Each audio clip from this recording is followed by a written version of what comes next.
सज्जन श्रोते, वाचक, साधक, पाठक, चिंतक सर्वांना सुप्रभात म्हणतो आणि आजचं चिंतन सुरू करतो.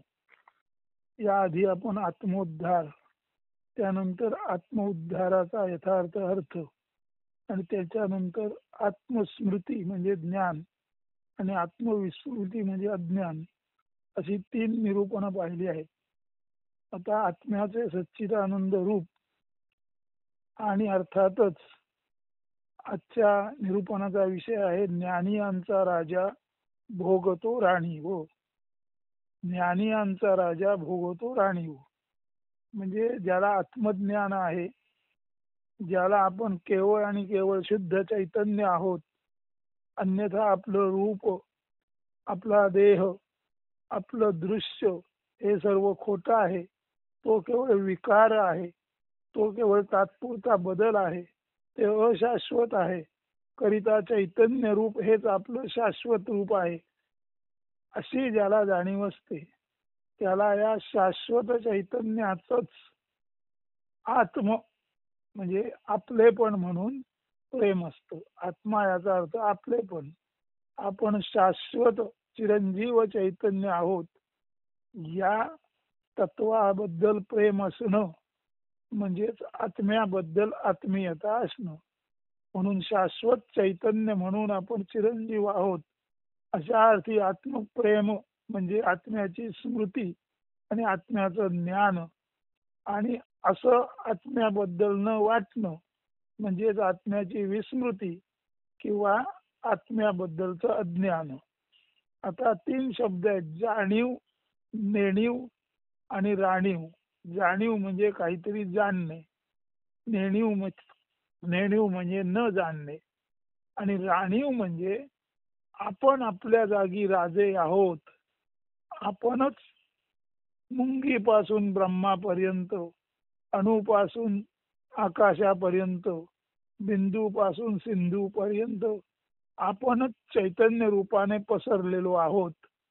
ही जी आपल्यातील सर्वंकष म्हणजे सर्व व्याप्त असल्याची, सर्व शक्तिमान असल्याची आणि सर्व काही जाणण्याची जी क्षमता आहे, ज्याला ऑमनी प्रेझेंट, ऑमनिशंट आणि ऑमनिपोटंट म्हणतात, ही जी आपल्या चैतन्य स्वरूपाची आपणाला जी जाणीव आहे, त्या जाणीवेत जो रममान झाला तोच आपण आत्मराजा म्हणून, चैतन्याचा राजा म्हणून आपलं राजेपण भोगतो.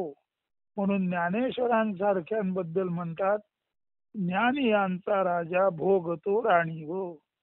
म्हणजे सर्व संत सज्जन ऋषी मुनी यती संन्यासी हे आपलं आत्मराजेपण म्हणजे राणी व आपलं राजेपण, आपण चैतन्य म्हणून सर्वंकष आहोत, सर्व व्याप्त आहोत, सर्व शक्तिमान आहोत आणि सर्वाचं आकलन, सर्वाची जाणीव ज्याला होते किंवा सर्व ज्याने जाणलं जातं असं चैतन्य आपण आहोत. म्हणून आपण चैतन्य म्हणून सर्व व्याप्त आहोत, सर्व शक्तिमान आहोत आणि सर्व ज्याने जाणलं जातं असं सर्वज्ञ चैतन्य पण आपणच आहोत. म्हणून सर्व व्याप्त, सर्व शक्तिमान, सर्वज्ञ चैतन्य आपण आहोत.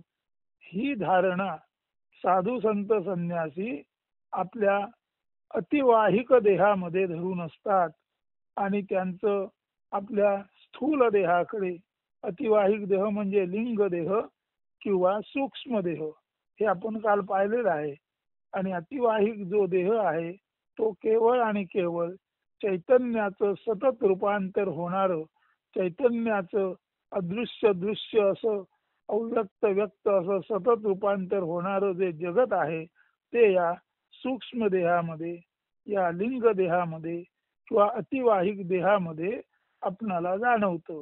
थोडक्यात अतिवाहिक देह म्हणजे माणसाला आपल्या चैतन्याचं सतत प्रसरणशील असणं, चैतन्यातून विविध रूपे आपण धारण करतो आणि चैतन्यच एका रूपातून दुसऱ्या रूपात जातं.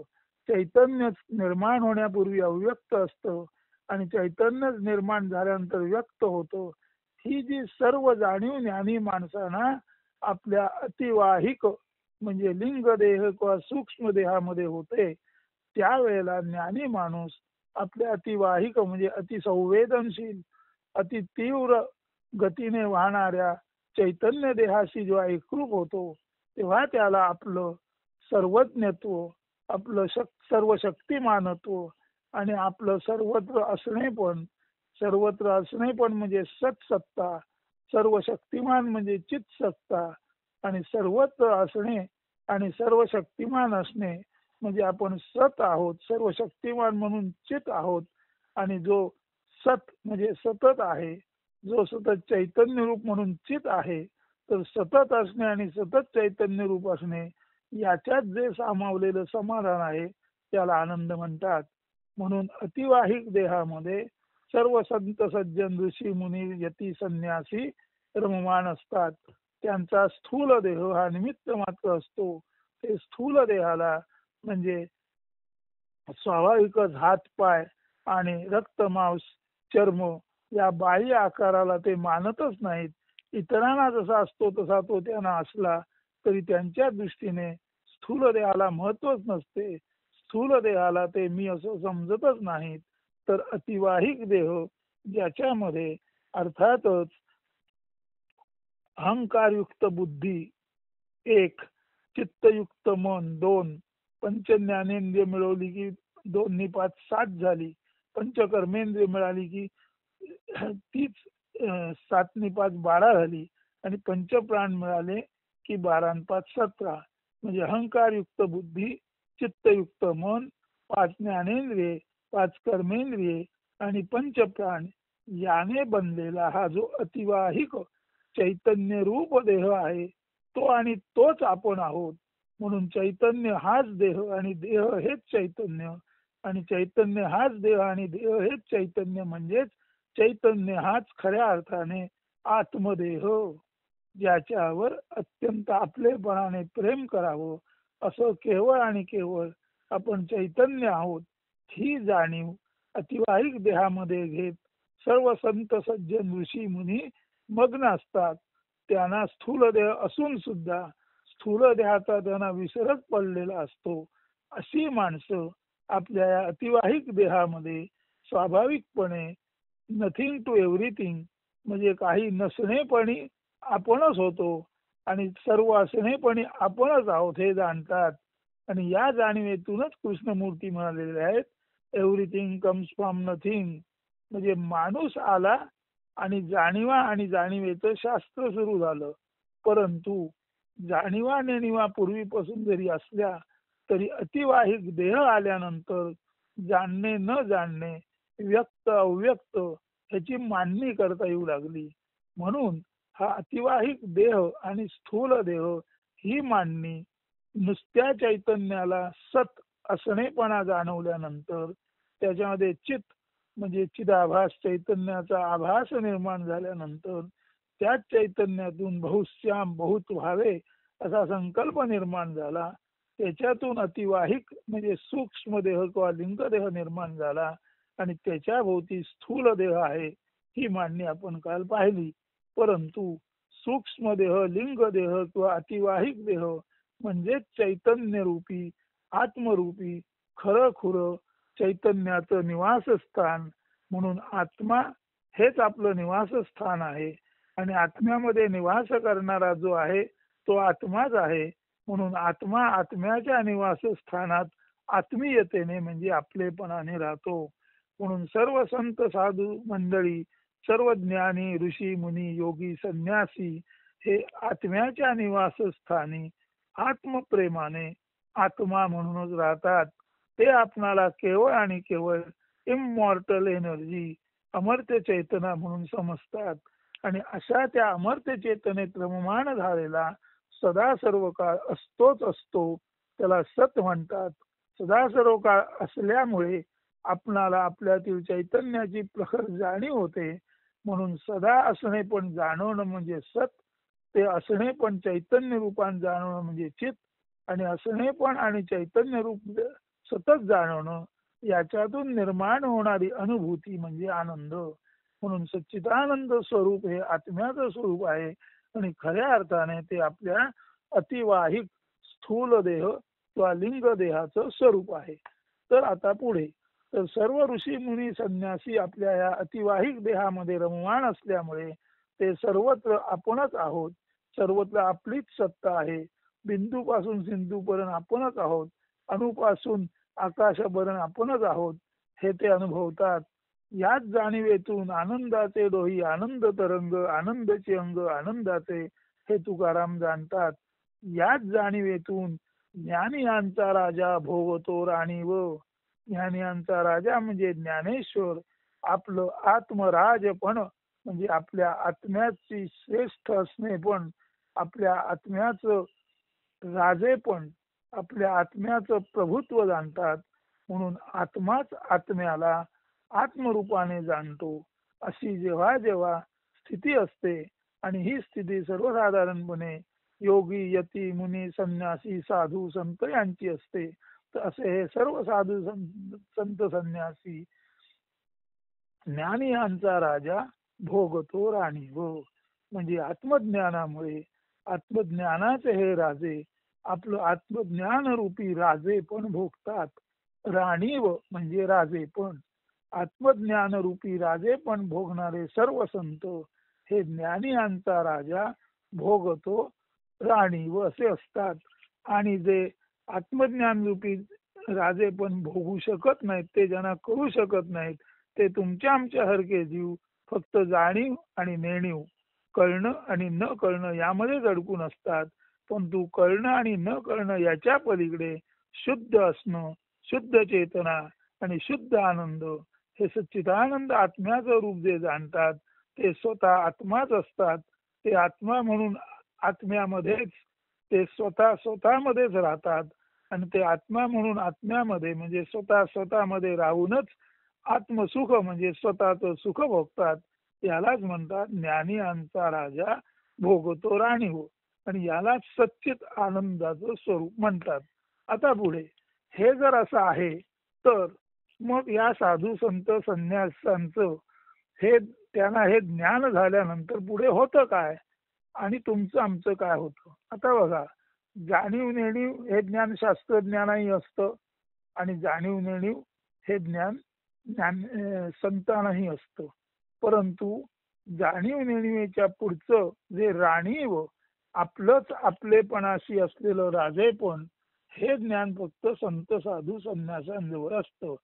म्हणून शास्त्रज्ञ कितीही विद्वान असले, जाणीव नेणीवेचं शास्त्र ते किती जाणत असले, निसर्ग नियम ते किती जाणत असले, चुंबकीय क्षेत्र, त्यानंतर गुरुत्वाकर्षणाचा नियम, चैतन्याची स्थिती गती त्यांचं त्यांना कितीही ज्ञान असलं, तरीही माणसं अहंकारापासून मुक्त नसतात.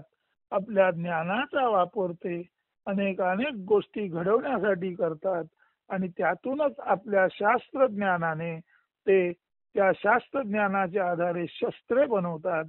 शास्त्रज्ञान जेव्हा शस्त्रज्ञानाकडे जातं, तेव्हा हायड्रोजन बॉम्ब, अणुबॉम्ब यासारख्या विध्वंसक गोष्टीची निर्मिती होते.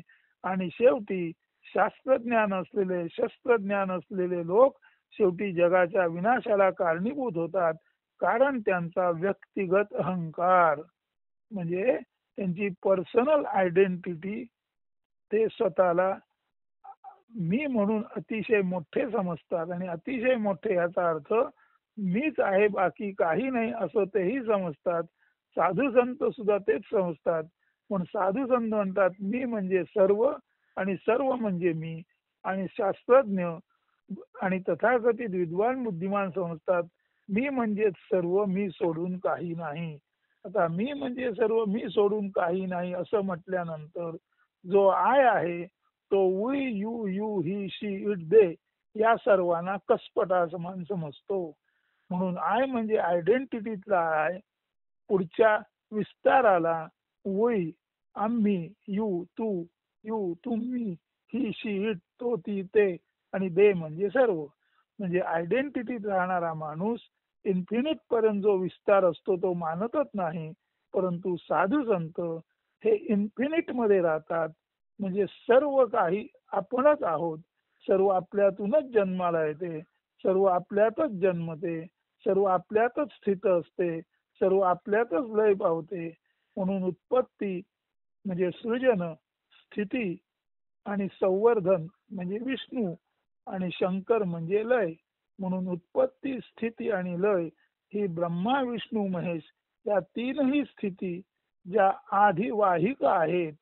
म्हणजे ब्रह्मा विष्णू महेश हे प्रत्यक्ष दिसत नसले तरी माणसामध्ये जी निर्मिती क्षमता आहे ती ब्रह्मदेवाची क्षमता आहे. मेंटेनन्स जी क्षमता आहे ती विष्णूची क्षमता आहे. आणि योग्य वेळी योग्य त्या गोष्टी नष्ट करण्याची क्षमता आहे ती शिवाची क्षमता आहे. म्हणून अतिवाहिक देहामध्ये असणाऱ्या लोकांनाच आपल्यामध्ये ब्रह्मा विष्णू महेश ही तीन रूप अतिवाहिक देह पद्धतीने म्हणजे न दिसणाऱ्या परंतु जाणीवेने असणाऱ्या स्थितीत ते जाणतात. म्हणून कुठलाही संत ब्रह्मा विष्णू महेश हे आपल्यातच सामावलेले आहेत आणि ब्रह्माची निर्मिती, विष्णूची स्थिती आणि शिवाचं लय ह्या तीनही गोष्टी आपल्यातच सामावलेल्या आहेत. अशा अर्थाने गवताच्या पातीपासून आकाशापर्यंत सर्व काही आपल्यातच समाविष्ट आहे. असं त्याला प्रेम असल्यामुळे आणि सर्वत्र आपण आणि आपणच असल्यामुळे तो अन्य कोणी मानतच नाही. त्यामुळे अन्य कोणाला मानण्याचा, त्याचा तिरस्कार करण्याचा, नाकारण्याचा प्रश्नच येत नाही.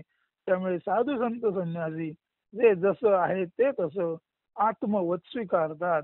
म्हणून अतिवाहिक देहात असणारे, अतिवाहिक देहाशी रममाण झालेले संत सज्जन हे केवळ आणि केवळ आत्मसत्ता, आत्म्याचं राजे पण भोगतात. म्हणून त्यांच्यावत म्हणतात ज्ञानी यांचा राजा भोगतो राणी हो. म्हणून आत्मज्ञानी माणूस आत्म्याचं राजे पण भोगतो. आणि आत्मज्ञान नसलेले परंतु हुशार, विद्वान, शास्त्रज्ञ, शस्त्रज्ञ, तंत्रज्ञ, अगदी वेळ पडल्या असं म्हणा अध्यात्मावर मास्टरी असलेले परंतु प्रत्यक्ष आचरणात नसणारे बोलके पंडित ही सर्व माणसं अहंकारामुळे मी तूपणाच्या भेदात असतात. आणि जी माणसं मी तूपणाच्या भेदात असतात ती माणसं आपल्या स्थूल शरीराला महत्व देतात. त्यांना आपल्यातील अतिवाहिक देहाबद्दल आत्मीयता नसते. आणि साधू संत मंडळी स्थूल देह हा इतरांसारखा जरी आपल्याला असला तरी तो देह म्हणजे मी नव्हे. माझ्यातील अतिवाहिक देह म्हणजे अतिसंवेदनशील चैतन्य हे आणि हेच म्हणजे मी आहे. आणि चैतन्य सर्व दूर सर्वत्र आहे. म्हणून चैतन्य बृहत आहे. म्हणून चैतन्य बृहत आहे, पसरलेलं आहे ते ब्रह्म चैतन्य. आणि शरीरांतर्गत अतिवाहिक चैतन्य म्हणजे शरीरातील आत्मा आणि बाहेरचा परमात्मा मी आणि विश्व एक आणि एकच आहे. या जाणीवेमध्ये सर्व संत सज्जन असल्यामुळे ते सत म्हणजे असलेपणाची सत्ता, चित म्हणजे चैतन्याची सत्ता, आणि असलेपणाची सत्ता आणि चैतन्याची सत्ता आपणच आहोत. त्यामुळे आनंदाची सत्ता सुद्धा सच्चिदानंद स्वरूपी आत्मसत्ता भोगणाऱ्या ज्ञानी यानाच म्हणतात ज्ञानी यांचा राजा भोगतो राणी हो. म्हणजे आत्मज्ञानी माणूस आपलं राजे पण भोगतो. आता याला पुरावा काय तर बघा, आत्मज्ञानी माणूस कसा असतो तर समजून घ्या. आपण जेव्हा स्थूल देह म्हणतो तेव्हा डोळ्याचा आकार हा गोलकासारखा आहे, गोल आहे. कानाचा आकार लंबगोल आहे. नाकाचा आकार म्हणजे जी नोस्ट्रिल्स आहेत, नाकपुड्या आहेत, त्या सुद्धा लंबगोल आहेत, म्हणजे गोल आहेत आणि लांब आहेत. जीभ तोंडामध्ये आहे ती सुद्धा लांब, निमुळती आणि गोलाकार आहे. आणि त्वचा आपण जर देह म्हटला तर डोक्यापासून पायापर्यंत जर दोन्ही बाजून अर्धवर्तुळ मांडली तर माणसाचा देह हा सुद्धा लंबवर्तुळाकार आहे. म्हणजे देह, त्वचा, कान, नाक, डोळे आणि जीभ ह्या सर्व गोष्टी लंबवर्तुळाकार आहेत. आता त्वचेला स्पर्श ज्ञान आहे, डोळ्याला दृश्य ज्ञान आहे, कानाला श्रवणाचं ज्ञान आहे, नाकाला गंध ज्ञान आहे आणि जिभेला चवीचं ज्ञान आहे. तरी सुद्धा जर एखाद्याने विचारलं कान कापून ठेवला तर कानाला ऐकू येईल का तर नाही येणार. म्हणजे स्थूल देह जोपर्यंत आतल्या सूक्ष्म देहाशी संबंधित आहे तोपर्यंतच कानाला ऐकू येतं.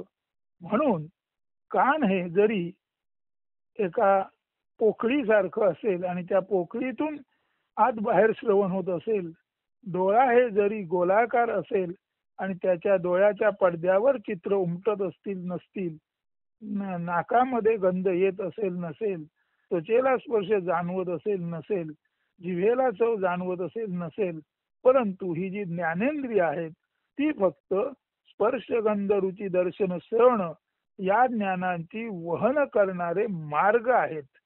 मार्ग आहेत. मार्गाला स्वतः ज्ञान आहे का?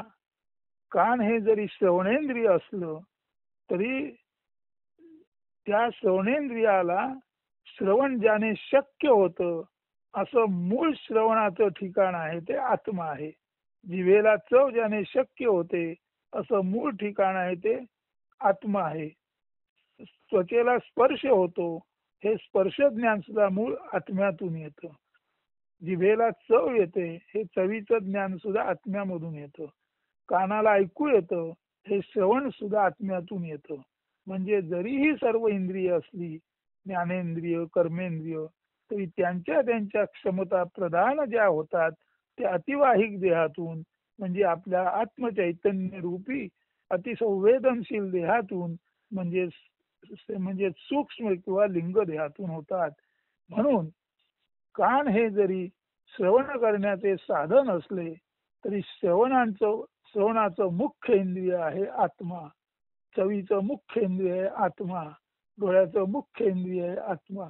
म्हणूनच आपण म्हटलेलं आहे स्पर्श गंध रुची दर्शन श्रवण अवघा भरला नारायण. स्पर्श ज्ञान, गंध ज्ञान, चवीचं ज्ञान, श्रवणाचं ज्ञान आणि आणि दृष्टीचं ज्ञान. स्पर्श गंध रुची दर्शन श्रवण, स्पर्श ज्ञान, दृष्टी ज्ञान, गंध ज्ञान, त्यानंतर श्रवण ज्ञान आणि चवीचं ज्ञान. त्याची जरी 5 इंद्रिय असली तरी या इंद्रियांना जी शक्ती प्रदान केली जाते ती आपल्या आतील अतिवाहिक म्हणजे लिंग देह किंवा सूक्ष्म देहातून म्हणजे खऱ्या अर्थाने आत्म्याच्या ठिकाणाहून ती शक्ती प्राप्त होते. म्हणून कानाचा कान कोण, डोळ्याचा डोळा कोण, जिभेची जीभ कोण, प्राणाचा प्राण कोण असे प्रश्न केनोपनिषदात विचारलेले आहेत. म्हणजे स्थूल देह किती असला तरी स्थूल देह हा गाडीसारखा आहे आणि आज जो अतिवाहिक देह आहे तो गाडीत बसलेला पॅसेंजर म्हणजे आत्म्यासारखा आहे. म्हणून स्थूल देहात जो बसलेला आहे आत्मा तो दिवसा सर्वत्र या गाडीला फिरवतो म्हणून त्याला विश्वान्यती वैश्वानर म्हणतात. रात्री स्वप्नाद्वारे तो सर्व दृश्य दाखवतो म्हणून स्वप्न सृष्टीमध्ये दिवसा जो वैश्वानर तो स्वप्न सृष्टीमध्ये तेजस आणि गाढ झोपेमध्ये सर्वाचा विसर पडल्यामुळे आनंदाची निर्मिती होते म्हणून त्याला प्राज्ञ म्हणतात. म्हणून सच्चिदानंद हा वैश्वानर आनंद, तेजस आनंद आणि प्राज्ञ आनंद अशा तऱ्हेने सच्चिदानंद हा शेवटी आत्म्याचा एकम एव द्वितीयम नास्ती असा ज्याला आपण म्हणतो संवित सर्व काही एकत्वाने ज्ञान होणं म्हणजेच आपण सत आहोत, चित आहोत, आनंद आहोत हे कळणं. आणि सच्चित आनंद हे जरी तिहेरी दिसले तरी मुळात ज्ञान म्हणून ते आत्मज्ञान किंवा संवित आहेत. म्हणून अतिवाहिक देह, लिंग देह किंवा सूक्ष्म देह याच्यामध्ये आपणाला संवित म्हणजे संपूर्णपणे एकत्वाचे आत्मज्ञान होते. आणि असं आत्मज्ञान असल्यामुळे जे गुलाबराव महाराज जन्मांध होते तरी सुद्धा त्यांना त्यांच्या अतिवाहिक देहातून ज्ञानेश्वर कसे असू शकतात याची जाणीव मनाच्या पडद्यावर निर्माण झाली.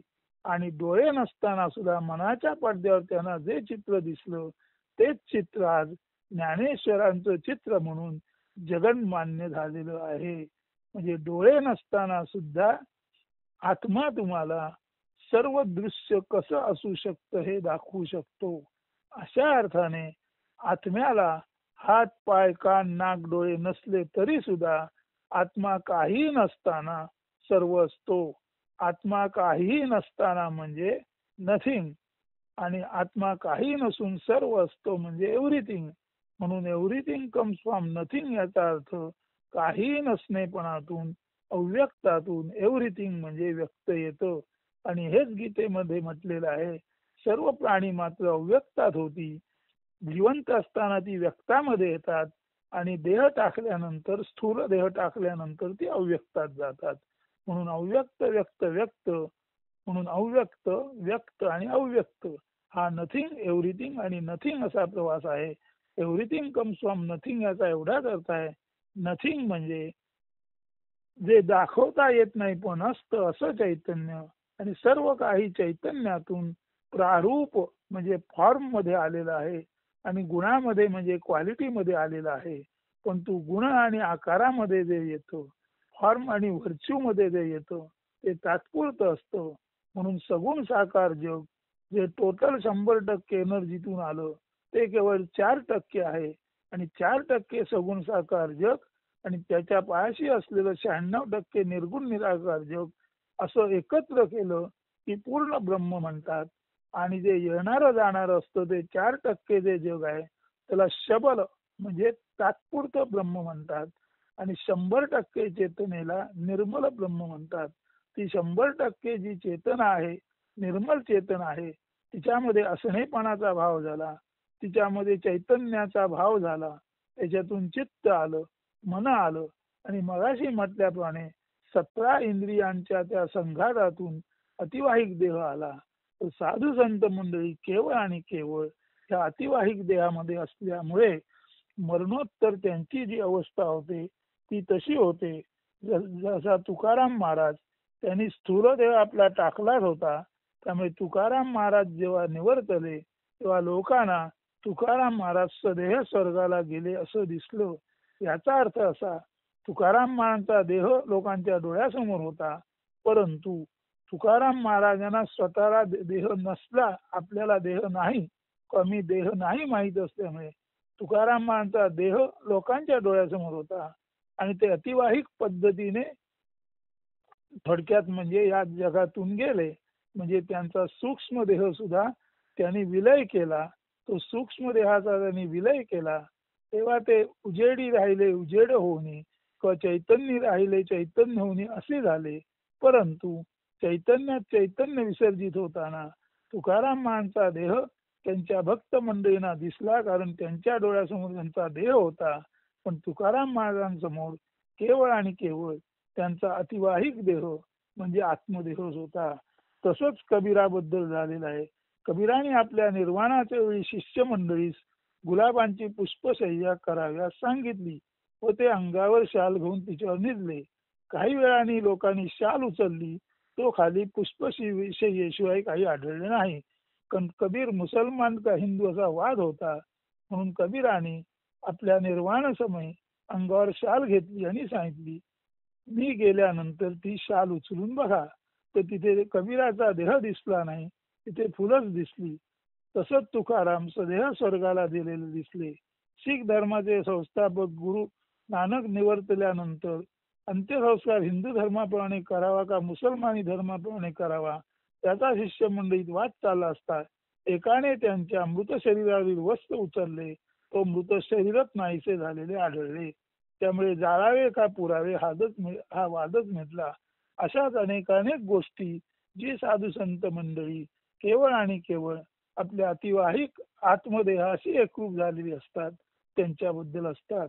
म्हणून सज्जन हो, अतिवाहिक देहाशी झालेली एकरूपता म्हणजेच आत्म्याशी झालेली एकरूपता म्हणजेच आत्मज्ञान, म्हणजेच आत्म्याची विस्मृती कधी न होणं, म्हणजेच आत्म्याचं सच्चित आनंद स्वरूप केवळ आपणच आहोत हे पाहणं, म्हणजेच अणुपासून ब्रह्मांडापर्यंत आपणच आहोत, बिंदूपासून सिंधूपर्यंत आपणच आहोत, सर्व काही आपणच आहोत, सर्व काही आपल्यातून निर्माण झाले, सर्व काही आपल्यामध्ये प्रतिबिंबित झाले, सर्व काही आपल्यात येते आणि आपल्यात मावळते. हा जो त्याचा अर्थ आहे तोच कृष्णमूर्तीने एव्हरीथिंग कम्स फ्रॉम नथिंग म्हटलेला आहे. आणि एव्हरीथिंग कम्स फ्रॉम नथिंग याचा उलटा अर्थ असा आहे, everything goes back in nothing. म्हणून अव्यक्तातून व्यक्त येते आणि परत व्यक्त अव्यक्तात जाते. ही जी संपूर्ण चैतन्याची क्रीडा आहे, ती क्रीडा ज्याला समजली त्यालाच आत्मक्रीडा कळली.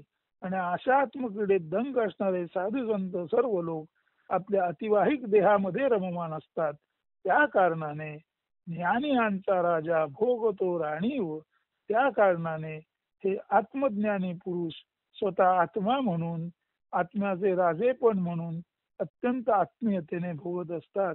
म्हणजे आत्माच आत्म्याचे आत्मपण भोगतो, किंवा साधूच साधूचे साधुत्व म्हणजे आत्मरूप भोगतो. असा या ज्ञानीरायांचा राजा भोगतो राणीव याचा अर्थ आहे. आणि याच्यामध्ये आत्म्याचं सच्चिदानंद स्वरूप सांगितलेलं आहे. आणि याच्यामध्ये साधू संत मंडळी आणि विद्वान शास्त्रज्ञ त्यातला फरक सांगितलेला आहे. विद्वान शास्त्रज्ञ सर्वार्थाने विद्वान असतात, परंतु एका अहंकारामुळे ते आपल्या बाह्य देहाला तुम्ही समजतात. आणि अहंकार रहित साधू संत आपला बाह्य देह मुळी आहे किंवा नाही याची त्यांना फिकीरच नसते. त्यांना फक्त आणि फक्त आपल्यातील प्रसरणशील आवागमन करणाऱ्या चैतन्याचीच त्यांना फिकीर असते. आणि जो चैतन्यामध्ये रमला तो बाकी जगाबद्दल बेफिकीर झाला. म्हणून चैतन्यामध्ये रममाण होणारे आणि अन्य गोष्टीबद्दल बेफिकीर असणारे असे फकीर, असे संत, असे ऋषी, असे मुनी, असे संन्यासी, असे कबीर, असे नानक, अशी मुक्ताई, असे ज्ञानेश्वर, असे गुलाबराव महाराज हेच खऱ्या अर्थाने ज्ञानियांचा राजा भोगतो राणी हो. ज्ञानाचं, आत्म्याचं ज्ञान असलेलं असं हे आत्म्याचं राजेपण केवळ आणि केवळ साधू संत मंडळी ऋषी मुनी यती संन्यासी भोगतात. त्याचा अर्थ काय आज तुम्ही लक्षात घ्या. आणि आपण राणीव भोगायची का जाणीव नेणिवेच्या द्वंद्वामध्ये द्वैतामध्ये राहायचं हे ज्याचं त्याने ठरवावं. अस्तु, धन्यवाद, शुभ दिन, सर्वांना शुभेच्छा.